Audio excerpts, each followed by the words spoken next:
Shameful day for British politics.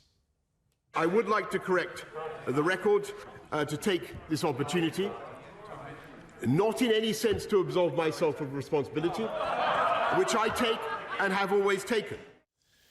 Yes, from a story about the truly unimaginable suffering of ordinary people to one about utter contempt for them at the very heart of the British government.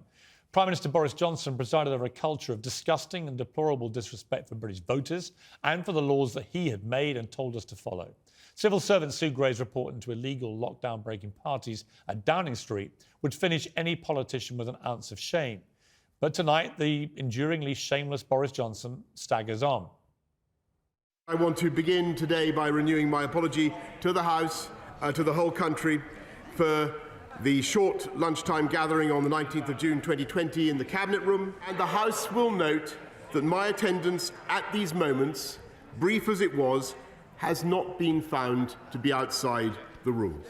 I had no knowledge of those subsequent proceedings because I simply wasn't there.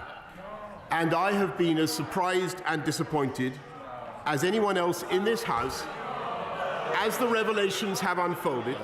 I believe that they were work events. They were part of my job. A lot of the stuff that I saw in the report this morning, was news to me. Was it, Boris?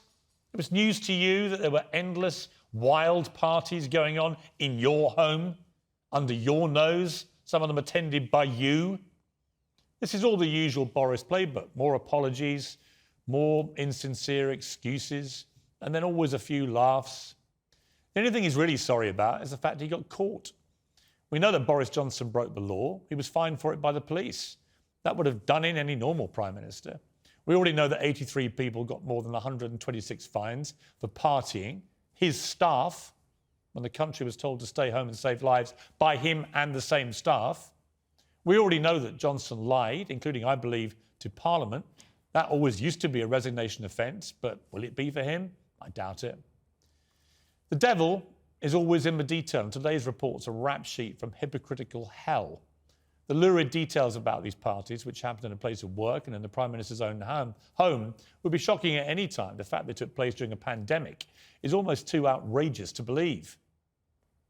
This is some of what was said. There was excessive alcohol consumption by some individuals. One individual was sick.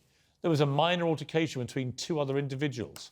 So they were vomiting and fighting as they broke their own rules. Helen McNamara, Deputy Cabinet Secretary, attended for part of the evening and provided a karaoke machine. Karaoke! And this was the woman specifically in charge of ethics at Downing Street. A text message from the Prime Minister's top advisor, Martin Reynolds. A complete non-story, but better than them focusing on our drinks, which we seem to have got away with. Well, you didn't, Mr. Reynolds, although in a way, perhaps you all have, because you're all still there, aren't you? Including your boss, who said he knew nothing about any of this. And so he goes on.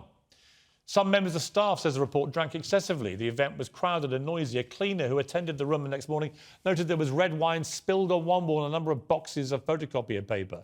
Vandalism, wine stains. Some staff had witnessed, it says, or been subjected to behaviours at work which they had felt concerned about. Multiple examples of a lack of respect and poor treatment of security and cleaning staff. This was unacceptable. You think? You're damn right it was unacceptable. It's an absolute kick in the teeth to all those people who couldn't go and see their loved ones as they died in hospital.